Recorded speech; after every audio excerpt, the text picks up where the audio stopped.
जय हिंद, जोहार दोस्तों। स्टडी फॉर गोल्स में आपका स्वागत है। मैं विकास मंडल। दोस्तों आज के क्लास में हम लोग देखेंगे क्या, पहाड़िया विद्रोह। ठीक है। और ये जो है झारखंड हिस्ट्री का जो है कितनवां क्लास है, 14वां क्लास है। इससे पहले 13 क्लास हो चुके हैं। तो जो लोग हमारे चैनल पर नए हैं, सबसे पहले वो हमारे चैनल को सब्सक्राइब कर लें और बेल आइकन दबा लें। साथ ही आपका जो है जितने 13 क्लास हो चुके हैं वो सिलसिलेवार ढंग से है, यूट्यूब पे आपको मिल जाएगा, प्लेलिस्ट बना दिया गया है। तो आप लोग यूट्यूब पे जाके स्टडी फॉर गोल्स जो है आपका जाके यूट्यूब प्लेटफॉर्म में जाके आप इसको देख सकते हैं। ठीक है। तो चलिए आज का क्लास हम लोग स्टार्ट करते हैं। पहाड़िया विद्रोह। पहाड़िया विद्रोह। पहाड़िया विद्रोह। ठीक है।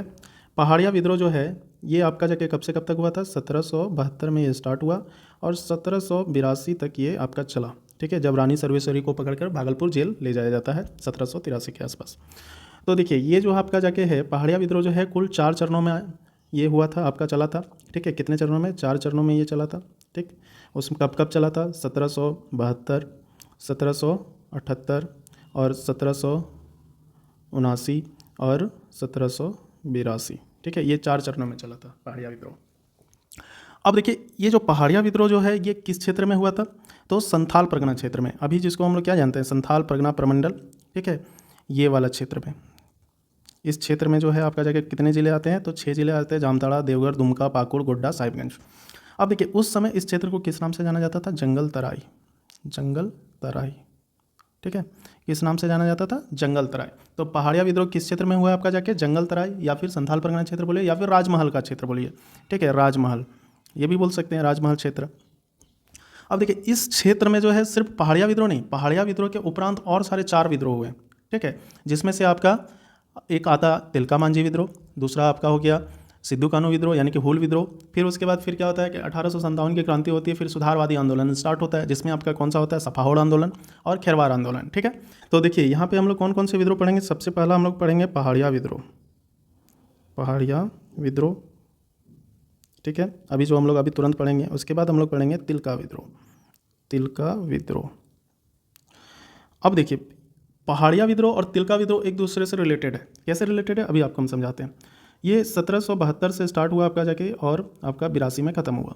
और तिलका विद्रोह 1783 से आपका जाके कब? 1783 से स्टार्ट होता है और 85 में ख़त्म हो जाता है। ठीक है। अब देखिए यहाँ पे तिलका विद्रोह जो है ये आपका किस क्षेत्र में हुआ है? इसी क्षेत्र में हुआ है, संथाल परगना क्षेत्र में ही हुआ। पहाड़िया विद्रोह में क्या हुआ था कि अभी हम लोग पढ़ेंगे पहाड़िया विद्रोह में, डिटेल से पढ़ेंगे, लेकिन थोड़ा सा आपको बता देते हैं कि पहाड़िया विद्रोह का ही एक्सटेंशन फॉर्म है तिलका विद्रोह। ठीक है। मतलब कि अगर कोई मूवी चल रही है तो ये इंटरवल के पहले की कहानी है पहाड़िया विद्रोह, और इंटरवल के बाद तिलका मांझी का यहाँ पे जैसे होता है ना कि साउथ इंडियन में कोई हीरो एंट्री करता है इंटरवल के बाद, तो इंटरवल के बाद का कहानी किस में देखने को मिलेगा? हमको तिलका विद्रोह में देखने को मिलेगा। ठीक है। हुआ क्या था कि पहाड़िया विद्रोह में जो है अंग्रेज द्वारा क्या किया जा रहा था? फूट डालो और शासन करो जो नीति थी वो अपना रही थी, यानी कि पहाड़िया पहाड़िया में ही एक दूसरे को लड़ा दिया जा रहा था। एक्चुअली उस क्षेत्र में जो क्या होते थे, कुछ लोग पहाड़ी क्षेत्र में रहते थे, ठीक है, और कुछ लोग ज़मीनी क्षेत्र में रहते थे, लेकिन थे ही तो पहाड़िया जनजाति के लोग। तो उन लोगों के द्वारा क्या किया गया, आपका अंग्रेज जैसे कि क्लीवलैंड थे उस समय, नीचे क्षेत्र में रहने वाले लोगों को बहुत ज़्यादा छूट देने लगा और ऊपर क्षेत्र में रहने वालों पर ज़्यादा टैक्स लगा दिया गया। ठीक है। तो इस वजह से दोनों में क्या हो गया? विवाद उत्पन्न हो गया और एक दूसरे से लड़ने लगे। और ये आपका क्या था? अंग्रेजों का पहले से ही नीति था, फुट डालो शासन करो, और इसी तरह इसने क्या किया? शासन अपना प्रारंभ किया और इस क्षेत्र में जो है अपना प्रभुत्व संपन्न किया। ठीक है। उसी चीज़ को तिलका मांझी बहुत अच्छे से ऑब्जर्व कर रहा था। ठीक है ना, कि पहाड़िया विद्रोह के दरमियान जो है किस प्रकार अंग्रेज अधिकारी जो हैं पहाड़ियों को एक दूसरे से लड़वा रहा था। तो तिलका मांझी ने फिर क्या किया? सभी पहाड़ियों को एकत्रित करने का प्रयास किया। और चूंकि तिलका मांझी के नेतृत्व में ये आंदोलन हो रहा था तो इसीलिए इसको तिलका आंदोलन भी कहा जाता है। ठीक। उसके बाद हम लोग देखते हैं क्या कि जब तिलका मांझी को 1785 में पकड़ के भागलपुर ले जाया जाता है और वहाँ पे उसको क्या हो जाता है? बरगद के पेड़ में फांसी दे दी जाती है भागलपुर में। उसके बाद फिर क्या होता है आपका जाके कि 1790 में क्या था कि आपका जो संथाल जनजाति के जो लोग थे उस समय यहाँ पे नहीं थे। आपका जाके कहाँ पे? संथाल परगना क्षेत्र में आपका संथाल जनजाति के लोग नहीं निवास करते थे। कहाँ निवास करते थे? तो कुछ हजारीबाग में थे, कुछ आपका वीरभूम में थे, कुछ आपका बाड़भूम में थे, कुछ आपका पंचेत में थे, कुछ आपका सिंहभूम में थे। तो इन लोगों को क्या हुआ कि अंग्रेजों के द्वारा यहाँ पे बसाया गया। ठीक है। अंग्रेजों के द्वारा यहाँ पे आपका जाके बसाया गया। अब देखिए क्या था कि यहाँ पे क्या होता था कि जो संथाल जनजाति के जो लोग थे हजारीबाग में जैसे थे, तो ये लूटपाट वगैरह यहाँ पे करके अपना जीवन गुजर पार कर रहे थे। जब यहाँ के जो आपका क्षेत्रीय राजवंश जो थे यानी राजा जो थे उनके द्वारा जब इनको बहुत ज़्यादा यहाँ पे सप्रेस किया गया, दबाया गया, शोषण किया गया, तो ये लोग भाग के किधर संथाल परगना की ओर पलायन करने लगे। ठीक है, और ये पलायन आपका स्टार्ट हुआ था 1770 के आसपास ही हुआ था, लेकिन बहुत कम मात्रा में यहाँ पे संथाल जो लोग थे लगभग कितना उस टाइम जो 1770 के आसपास जो है ये लोग लगभग कितना सैकड़ों की संख्या में पहुँचे थे। ठीक है, लेकिन क्या हुआ कि तिलका विद्रोह जब आपका समाप्त हुआ, तिलका विद्रोह जो आपका 1785 में आपका समाप्त हुआ तिलका विद्रोह, यानी कि कहने का मतलब तिलका मांझी को जब फांसी दे दी गई, तो क्या पहाड़िया जनजाति के लोग पूरी तरह से मतलब क्या हो गए, मतलब कि शांत हो गए? नहीं, पहाड़िया जनजाति के लोग विद्रोह कर ही रहे थे, लेकिन उनका कोई प्रमुख नेतृत्व करता नहीं था। ठीक है, पहाड़िया विद्रोह इसलिए हम लोग जानते हैं क्योंकि इसमें नेतृत्व करता है, अभी हम लोग पढ़ेंगे, जिसमें आपका जाके रानी सर्वेश्वरी है, फिर आपका जगन्नाथ देव है। इसमें तिलका विद्रोह में तिलका मांझी है, लेकिन उसके बाद तिलका मांझी के बाद इनके कोई नेतृत्व करता नहीं मिला। इसीलिए क्या हुआ कि छिटपुट कहीं ना कहीं पे विद्रोह हो ही रहा था, पहाड़िया विद्रोह 1785 के बाद भी। तब जाके क्या हुआ कि अंग्रेजों के द्वारा यहाँ पे पहाड़िया लोगों को जो है उसके ऊपर मतलब कि अपना प्रभुत्व पूरी तरह से संपन्न करने के लिए 1790 के इस आसपास जो है संथालों को बहुत अधिक मात्रा में बसाया गया। संथालों को बहुत अधिक मात्रा में इस क्षेत्र में क्या किया गया, बसाया गया। ठीक है, और इसके लिए एक अलग से प्रावधान क्या किया गया, दामिन ए को। ठीक है, दामिन ए कोह की जो है स्थापना इस क्षेत्र में की गई। दामिन ए कोह का मतलब क्या था आपका जाके कि यहाँ पे एक पर्टिकुलर एरिया को सीमित कर देना। ठीक है, मान लीजिए कि ये एरिया है, सपोज दैट कि ये राजमहल का कुछ एरिया को जो है सीमित कर दिए और इसको हम लोग क्या कर दिए, सीमांकन कर दिए। कहने का मतलब क्या, बाउंड्रीकरण कर दिए, और इसका जो है नाम क्या दे दिए, दामिन ये को। अब ये जो है किसके अंदर में आ गया, अंग्रेजों के अंदर में आ गया। और इस क्षेत्र में कौन लोग निवास करेंगे, तो सिर्फ संथाल जनजाति के लोग ही निवास करेंगे। ठीक है, ऐसे आपका जगह बुक में कहीं पे लिखा हुआ है कि 1338 वर्ग किलोमीटर के 1338 वर्ग किलोमीटर एरिया को जो है आपका जाके दामिन ये को की संज्ञा दी गई थी उस टाइम स्टार्टिंग में। और दामिन ये को की स्थापना जो है आपका कब हुआ था, तो बहुत सारे जगहों पे आपका विवाद है। कहीं पे आपका 1824 में बताया जाता है, कहीं पे 1832 में बताया जाता है, तो कहीं पे 1837 बताया जाता है। अगर आपके पास तीनों ऑप्शन अगर एक ही प्रश्न में रहेंगे तो प्रायोरिटी किसको देंगे, 1832 को प्रायोरिटी देंगे, ये ध्यान रखिएगा। और ये दामिन ये को की स्थापना किसके द्वारा की गई थी, तो कैप्टन टेनर के द्वारा की गई थी। किसके द्वारा, टेनर के द्वारा, ये ध्यान में रखिएगा। तो 24, 32, 37 ये तीनों आप याद रखिए, क्योंकि एग्जाम में आपका ऑप्शन कभी कुछ भी आ सकता है। ठीक है ना, आपको बहुत जगह 24 पढ़े होंगे, कहीं 32 पढ़े होंगे, ठीक है, और कहीं 37 भी पढ़े होंगे। तो प्रायोरिटी किसको देना है, 32 को प्रायोरिटी देना है। ठीक है, तो ये आपका क्या हो गया, दामिन ये को हो गया, बसाया गया इसको। और फाइनली जब इसको बसाया गया तो फिर क्या हुआ कि कुछ समय के बाद आपका जाके यही लोग जो हैं, यानी कि संथाल के जो जनजाति के जो लोग हैं, वही लोग क्या हो गया, अंग्रेजों के आंखों में चुभने लगा।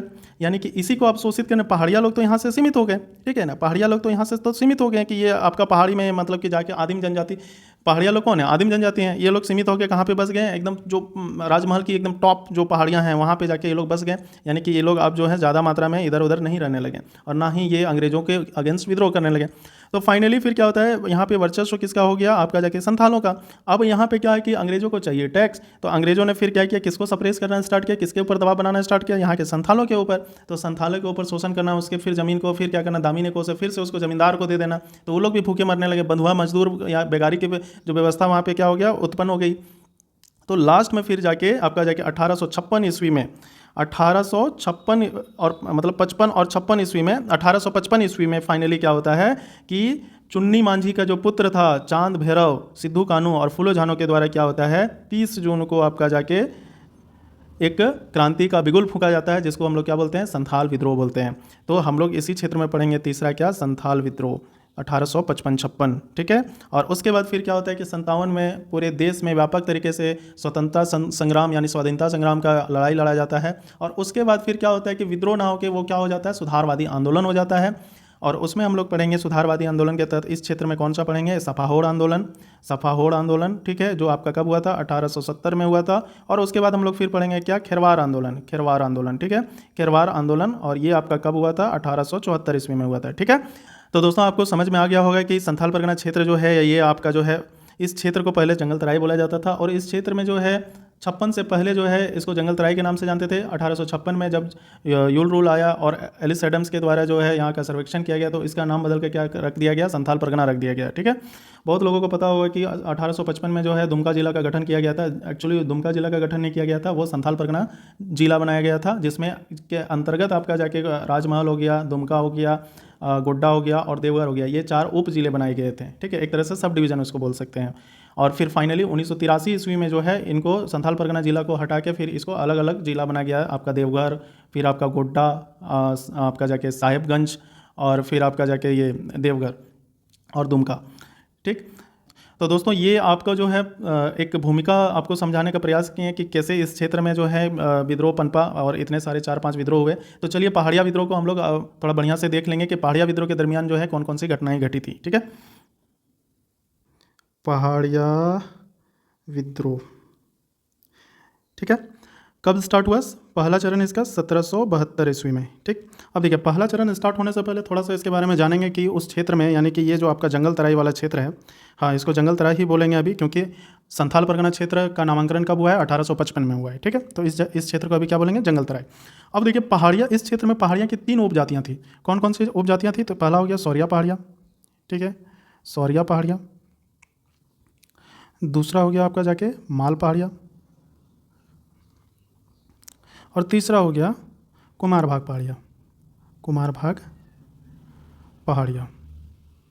ठीक है, अब देखिए इन तीनों जो उपजातियाँ थी वो किसकी? पहाड़िया जनजाति की ही थी। ठीक है, अब देखिए इसको मुगल काल में जो है क्या बोला जाता था? मुगल काल में इस जातियों को क्या बोला जाता था? लुटेरा बोला जाता था। मुगल काल में क्या बोला जाता था? लुटेरा। ठीक है, अब यहाँ पे जो इस क्षेत्र में जो है जो पहाड़िया जनजाति के जो लोग हैं, ये यहाँ के जो मनसबदार थे, ठीक है ना, यहाँ के जो मनसबदार थे उनके साथ बहुत अच्छे से मेल मिलाप करके रहते थे। किसके साथ? मनसबदारों के साथ, मनसबदारों के अधीन रहकर बहुत अच्छे संबंधों के साथ ये रहते थे। बहुत अच्छा संबंध था। ठीक है, लेकिन एक दिन क्या होता है कि कुछ मनसबदारों के द्वारा क्या होता है कि इनका, यानी कि पहाड़िया जो सरदार था, यानी कि पहाड़िया जनजाति के जो सरदार होते थे, जो आप उनका वहाँ का मुखिया होता था, एक दिन क्या होता है मनसबदार जो है मिलके, ये जो मनसबदार लोग जो थे ये सब जाके मिलके क्या करते हैं, उसकी जो प्रधान होते हैं यानी कि जो सरदार होते हैं उसकी नृशंस हत्या कर देती है। नृशंस मतलब क्या हो गया कि बहुत भयानक तरीके से उसको मतलब कि मार दिया जाता है, काट दिया जाता है उसको। ठीक है, तो इसकी जब प्रधान की हत्या हो जाती है, किसकी? इसकी प्रधान, पहाड़िया जनजाति की जो प्रधान है उसकी हत्या हो जाती है, तो एक तरह से विश्वासघात हो गया कि हम आपके साथ बहुत अच्छे से मिलजुल के रह रहे हैं, आप पे भरोसा कर रहे हैं, आपके अधीन भी रह रहे हैं, आपका कहा सुना सब कुछ मान रहे हैं, उसके बावजूद भी क्या किया इसने? क्या किया? मनसबदारों ने मिलकर, मनसबदार मतलब समझ रहे हैं? मनसबदार, बहुत लोग मनसबदार नहीं समझ रहे होंगे। ठीक है ना, मनसबदार क्या होता है? तो देखिए मनसबदार जो है ये अकबर के समय जो है, अकबर के समय एक प्रणाली, शासन प्रणाली, ठीक है, अकबर के समय एक शासन प्रणाली विकसित की गई थी, शासन प्रणाली थी। ठीक है, जिसमें क्या होता था कि लोगों को एक पद दिया जाता था। ठीक है, यानी कि जैसे बोलते हैं ना 2000 मनसबदारी, 3000 मनसबदारी, 5000 मनसबदारी हम लोग अभी पढ़ें। ठीक है, जैसे कि नागवंशी शासनकाल में जो आपका अकबर के बहुत सारे सेनापति आए थे तो उसको 4000 मनसबदारी, तो किसी को 2000 मनसबदारी प्रदान किया गया। तो ये क्या है? ये एक आपका जाके पद है, डेजिग्नेशन, कि कोई 4000 मनसबदारी है, कोई 3000 मनसबदारी है। तो वहाँ पे बहुत सारे मनसबदारी लोग रहते थे। ठीक है, तो बहुत सारे मनसबदारी लोग रहते थे, तो वो, और ये जो है आपका जाके कौन? पहाड़िया जनजाति उसके अधीन, यानी कि उसके नीचे काम करते थे। उसके बावजूद भी क्या किया मनसबदारों ने मिलकर क्या किया? पहाड़िया जनजाति के जो राजा थे, यानी कि एक तरह से मुखिया थे, उसकी नृशंस हत्या कर देता है। और इस वजह से पहाड़िया जनजाति लोग क्या हो जाते हैं? भड़क जाते हैं और खूब ज़्यादा इस क्षेत्र में क्या करते हैं? उत्पात मचाते हैं। ठीक है, अब देखिए यहाँ पे जब विद्रोह किया जाता है, ठीक है, इस क्षेत्र में जब विद्रोह किया जाता है मनसबदारों के खिलाफ, पहला जो चरण आपको बता रहे हैं ये किसके अगेंस्ट में होता है? मनसबदारों के अगेंस्ट में होता है पहाड़िया विद्रोह का। अभी तक अंग्रेज वगैरह का अगेंस्ट वगैरह नहीं था। तो पहला चरण का जो नेतृत्व किसके द्वारा किया गया? रमना हाड़ी। ठीक है, उसके बाद आपका जाके चंगरू सवारिया, फिर आपका करिया पुलहर। ठीक है, और एक है आपका जाके नायब सुरजा। ये 4 लोग, पहला चरण का नेतृत्व इन 4 लोगों के द्वारा किया गया था, रमना आड़ी, चंगरू सवारिया, करिया पुलहर और नायब सुरजा।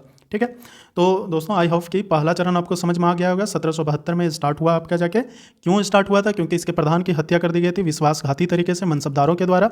और फाइनली फिर क्या होता है? रमना आड़ी, चंगरू सवारिया और करिया पुलहर जो है वो मनसबदारों के खिलाफ एक मोर्चा तैयार करते हैं और विद्रोह का बिगुल फूंक देते हैं। ठीक है, अब आते हैं हम लोग सेकेंड चरण में। दूसरे चरण में हम लोग क्या देखते हैं कि देखिए इस क्षेत्र में जो है ना, इस क्षेत्र में 1770 ईस्वी के आसपास जो है यहाँ पे अकाल पड़ता है। ठीक है, यहाँ पे अकाल पड़ता है। और जो अंग्रेज़ अधिकारी जो लोग यहाँ पे आए हुए थे वो लोग तो यहाँ के जो पहाड़िया जनजाति जो थे, देखिए पहाड़िया जनजाति, थोड़ा सा समझिए बात को कि ये जो क्षेत्र है संथाल परगना वाला जो क्षेत्र है आपका जाके, ये क्षेत्र हमेशा से क्या है, संघर्षपूर्ण क्षेत्र है। क्योंकि इधर से आपका हमेशा से आपका क्या, मुस्लिम आक्रमणकारी इधर से बंगाल प्रवेश करते रहे हैं, ठीक है। यानी कि ये एक क्या था, जरिया था आने जाने का। तो यहाँ के जितने भी छोटे छोटे राजा जो लोग थे या फिर जनजाति लोग थे वो हमेशा क्या थे, लड़ाकू किस्म के हो गए। क्योंकि यहाँ पे मुस्लिम आक्रमणकारियों से उससे संघर्ष करना है, मराठाओं से संघर्ष करना है। तो पहाड़िया जनजाति के लोग क्या थे, एक तरह से लड़ाकू किस्म के थे। वो किसी से जल्दी से हार नहीं मानते थे, और दूसरी क्या कि वो स्वतंत्र प्रिय थे, अपने आप को हमेशा स्वाधीन मानते थे, किसी के ऊपर मतलब किसी का जो नियम कानून अपने ऊपर इम्पोज नहीं करने देते थे। होता है क्या है कि जब अंग्रेज़ अधिकारी यहाँ पे आते हैं इस क्षेत्र में और इस क्षेत्र को अपने नियंत्रण में लेने का प्रयास करते हैं, तो पहाड़िया जनजाति जो है वो कभी भी इस चीज़ को एक्सेप्ट नहीं कर पाती है कि अंग्रेज़ अधिकारी यहाँ पे क्यों आए हैं, क्यों हमारे ऊपर, हमारे जो शासन व्यवस्था है, हमारा जो क्या बोलते हैं कि जो अधिकार है और हमारे रहन सहन खान पान, हम क्या कर रहे हैं नहीं कर रहे हैं, कहाँ जंगल में कौन सा पेड़ काट रहे हैं, तो इस चीज़ में उतना हस्तक्षेप करने की क्या आवश्यकता है। तो फिर क्या होता है कि अंग्रेज़ लोगों जो अंग्रेज़ यहाँ पे अधिकारी रहते हैं उनको बहुत ज़्यादा दिक्कत होने लगती है, ठीक है। क्या होती है, बहुत ज़्यादा दिक्कत होने लगती है कि अरे अब पहाड़िया जनजाति लोगों से सकेंगे कैसे। तो ये फिर क्या करते हैं, अंग्रेज़ों का एक नीति है जो कि बहुत फेमस है, फूट डालो शासन करो, फूट डालो और शासन करो, ठीक है। फूट डालो और शासन करो की नीति ये लोग अपनाते हैं। तो कैसे अपनाते हैं, तो क्या होता है कि 1770 के ईस्वी के आसपास जो है यहाँ पे भीषण अकाल पड़ता है, ठीक है। भीषण अकाल पड़ता है, कहने का मतलब कि 1770 में, तो एग्जैक्ट 1770 नहीं कि आगे भी तो ये प्रोसेस होता है। उसके बाद से क्या होता है कि यहाँ के जो ज़मीनी स्तर पे जो तुम आपके जाके जो अनाज वगैरह हैं वो बहुत कम यहाँ पे मतलब कि उपज होने लगती है, बहुत कम उपज होने लगती है, ठीक है। 1770 के बाद 1772 में तो पहला चरण हो गया आपका जाके रमनाआड़ी वगैरह मनसबदारों के खिलाफ। क्या होता है कि अंग्रेज़ लोग यहाँ पे इसको ये करने के लिए, नियंत्रित करने के लिए यहाँ के पहाड़िया जनजाति को, ये लोग क्या करते हैं, दिमाग लगाते हैं क्या कि देखिए इस क्षेत्र में जो है दो तरह के लोग यहाँ पे रहते थे, ठीक है। क्या, एक जो पहाड़ी पे रहते थे, एक जो पहाड़ी पे रहते थे, ठीक है, पहाड़िया जनजाति के लोग जो पहाड़ी पे रहते थे, और एक जो नीचे रहते थे ज़मीन पे, ठीक है। यानी कि कुछ लोग जो यहाँ पे रहते थे ज़मीन पे और कुछ लोग पहाड़ पे रहते थे। तो जब अकाल पड़ा तो यहाँ के जो पेड़ पौधे थे वो क्या हो गए आपका जाके, पेड़ पौधे थे ये सब, तो यहाँ पे अकाल पड़ा तो यहाँ पे उपज नहीं होने लगी, यहाँ पे उपज नहीं होने लगी। और यहाँ पे आपका जाके यहाँ पे भी उपज नहीं होता था, लेकिन यहाँ के जो लोग थे ये फल मूल खा के जिंदा रह गए, फल मूल, तो इसको कुछ खास फर्क नहीं पड़ा। और यहाँ के लोग जो थे, ये लोग जो पहाड़िया जनजाति के लोग थे, ये तो भूखे मरने लगे, ठीक है। ऊपर से अंग्रेज़ों का टैक्स, ऊपर से अंग्रेज़ों का टैक्स, अगर टैक्स नहीं दे पा रहे हैं तो ज़मीन क्या की जा रही थी, नीलाम कर दी जा रही थी। तो जब अकाल की स्थिति ऐसी आई कि ये लोग को अब देखा कि मरणासन्न स्थिति आ गया, तो अंग्रेज़ों द्वारा इसको प्रलोभन दिया गया। क्या प्रलोभन दिया गया इसको, कि इसकी टैक्स की जो टैक्स इसको देना पड़ता था इसको फ्री कर दिया। साथ ही इसको क्या किया, फ्री अनाज देने लगा अंग्रेज़ों के द्वारा, अनाज, ठीक है। उसके बाद मतलब हर वह एक सुविधा जो आपको जाके क्या, एक सभ्य आदमी को चाहिए, यानी कि जीवन यापन करने के लिए। इसके विपरीत क्या किया इसने, जो है पहाड़ी क्षेत्र पे जो पहाड़िया जनजाति के लोग रहते थे उसके ऊपर टैक्स क्या कर दिया, ज़्यादा बढ़ा दिया। साथ ही इसके ऊपर बहुत तरह के आपका जाके जो लोग टैक्स नहीं दे पा रहे थे और ज़्यादा उसके ऊपर अत्याचार किया जा रहा था, ज़मीन नीलाम कर दिया जा रहा था। तो इससे क्या हुआ कि नीचे रहने वाले लोग और ऊपर रहने वाले लोग दोनों में एक क्या हो गया, गहरा खाई बन गया। इसको लगने लगा कि नीचे में जो लोग हैं वो अंग्रेज़ों के साथ मिल गए हैं, ठीक है, क्योंकि इसको बहुत ज़्यादा आराम मिल गया है, हर चीज़ में इसको टैक्स रिबेट वगैरह मिल रहा है, ना किसी को यहाँ पे शोषित किया जा रहा है, ना उत्पीड़न किया जा रहा है। जबकि उसके विपरीत यहाँ पे क्या हो जा रहा है कि हम लोग को टैक्स ज़्यादा देना पड़ रहा है। साथ ही हम लोग के यहाँ पे अकाल पड़ा है तो कुछ खाने को है नहीं, तो हम लोग को ना राशन वगैरह दिया जा रहा है और ना ही किसी प्रकार का हम लोग को जो है सुविधा वगैरह दी जा रही है। तो क्या होता है कि कुछ समय के पश्चात फिर क्या होता है, इन दोनों में झगड़ा हो जाता है। यानी कि ऊपर वाले जो लोग आके क्या होते हैं, इसके ऊपर हमला कर देते हैं, और हमला कर देने के बाद फिर क्या होता है कि दोनों में आपसी में ये हो जाता है, टकराव हो जाता है। और ये क्या होते हैं, फुल्ली रूप से क्या हो जाते हैं, ये आपका जाके ऊपर वाले जो हैं वो अंग्रेज़ों के अगेंस्ट हो जाते हैं, अंग्रेज़ों के अगेंस्ट हो जाते हैं, ठीक। इसी में से आपका जाके एक व्यक्ति रहता है जयनाथ देव, जयनाथ देव, ठीक।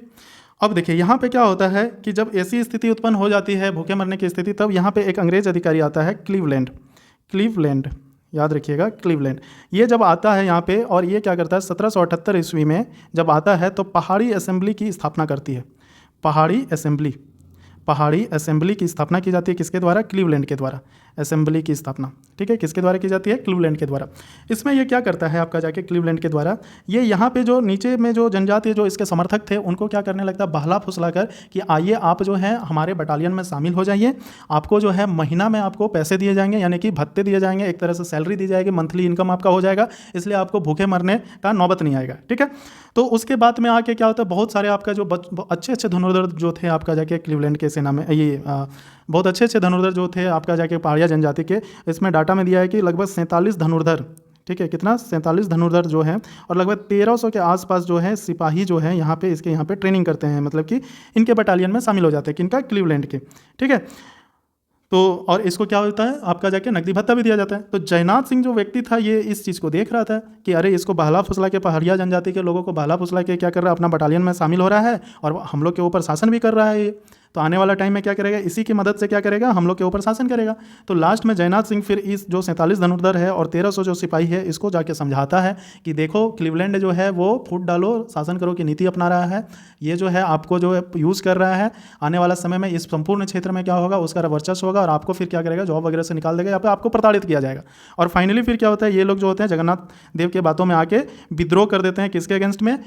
अंग्रेजों के अगेंस्ट में, यही लोग और बाद बाकी और सारे लोग भी जो होते हैं जयनाथ सिंह के जो सपोर्टर होते हैं, ठीक है ना, जयनाथ सिंह के जो सपोर्टर होते हैं वो लोग सबको मिल के क्या होते हैं, ये जो अंग्रेज है जिनके द्वारा क्या कर रहा था, ऊपरी जो आपका पहाड़िया क्षेत्र है वहाँ पे जाके लोगों को दबा रहा था, प्रताड़ित कर दे रहा था, सबको मिल के फाइनली फिर क्या होता है, अंग्रेज के अगेंस्ट हो जाते हैं। और ये जो बात है आपका जाके कब, 1778 की ईस्वी की बात है, ठीक है, यानी कि दूसरी चरण। तो आई होप कि आपको दूसरा चरण समझ में आ गया होगा, ठीक है।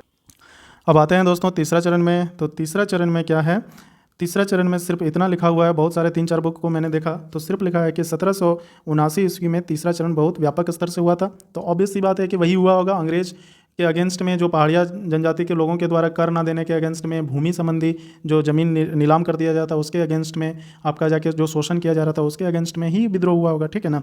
तो सिर्फ इतना ही लिखा है कि 1779 ईस्वी में तीसरा चरण होता है। अब देखिए चौथा चरण, फोर्थ स्टेज किसके नेतृत्व में होता है, तो रानी सर्वेश्वरी, ठीक है। ये कहाँ की रानी थी, तो पाकुड़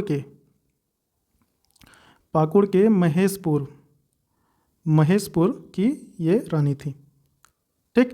अब देखिए ये जो चौथा चरण जो होता है कब होता है, 1700 आपका जाके 82-83 में, ठीक है, 1782-83 में आपका जाके चौथा चरण होता है।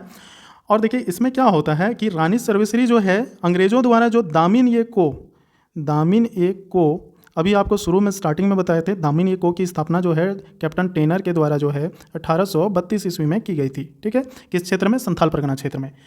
अब देखिए बहुत जगह पे इसका विवाद है, कहीं पे 1824 आपको मिलेगा, कहीं पे 1837 मिलेगा, ठीक है ना। तो प्रायोरिटी किसको देना है, 1832 को देना है, ठीक है। अब देखिए दामिन ए को जो है ये आपका स्थापना हुआ 1832 में, तो 1782 में कैसे ये हो गया, तो देखिए वो लोग शुरू से, यानी अंग्रेज शुरू से चाह रहा था कि क्षेत्र को दामिन ए को कर दें। दामिन ए को करने का मतलब हो गया कि क्षेत्र का सीमांकन कर दें, यानी कि उसको अपने अधिकार में लेके उसका, जैसे आज के डेट में हम लोग खेवट खतियान बनाते हैं ना, कि चलो ये इतना ज़मीन मेरा है, इसका खतियानी हम बना लिया, एक पेपर वर्क बना लिया ताकि कोई दूसरा लोग उसमें हस्तक्षेप ना कर पाए। तो अंग्रेजों का ये षड्यंत्र था कि क्या करना है कि अगर कोई राजा महाराजा का अगर पुत्र नहीं है या कोई वंशज नहीं है तो उसके ज़मीन को क्या कर लेना है, हड़प लेना है और उसको क्या कर देना, दामिन ए को घोषित कर देना है। दामिन ए को घोषित करने का मतलब वो संपत्ति किसकी है, तो वो आपका जाके अंग्रेजों की संपत्ति है, ठीक है, उसमें फिर कोई दूसरा कोई दावा नहीं कर सकता है। तो यही अंग्रेजों दामिन ए को की जो संपत्ति अपने अधीन लाया। फाइनली बाद में जब संथाल लोग यहाँ पे आए बसे, तो उसी टाइम क्या हुआ, 1832 के आसपास तो बहुत सारे संथाल आ गए, तो उस क्षेत्र में किनको रहने के दे दिया, संथालों को रहने के लिए दे दिया गया। किसको, संथालों को रहने के लिए दे दिया गया दामिन ए को में, ठीक है। तो दामिन ए को मतलब क्या हो गया, राजमहल क्षेत्र की जो पहाड़ी इलाका है उसको क्या बोला जाता है, यानी कि राजमहल पहाड़ी क्षेत्र को बोला जाता है, दामिन ए को बोला जाता है, ठीक है। तो दामिन ए को के अगेंस्ट में रानी सर्वेश्वरी के द्वारा क्या हुआ था, चौथा चरण पहाड़िया विद्रोह का स्टार्ट किया गया था, ठीक है।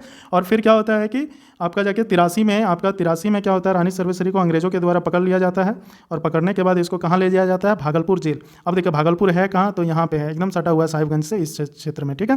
तो भागलपुर जेल में इसको ले जाया जाता है, किसको, आपका जाके रानी सर्वेश्वरी को। और वहाँ पे 1807 ईस्वी में क्या हो जाता है, रानी सर्वेश्वरी की मृत्यु हो जाती है, ठीक है, रानी की मृत्यु हो जाती है 1807 ईस्वी में। तो दोस्तों ये था आपका जाके पहाड़िया विद्रोह जो 4 चरणों में आयोजित हुई। इसके बाद हम लोग इसका सेकंड पार्ट देखेंगे नेक्स्ट वीडियो में, तिलका विद्रोह। क्या देखेंगे? तिलका विद्रोह, जो इसका क्या है, इंटरवल के बाद वाला। अगर कोई मूवी देख रहे हैं तो ये अभी इंटरवल के पहले का है, यानी कि हीरो की एंट्री अभी तक नहीं हुई है।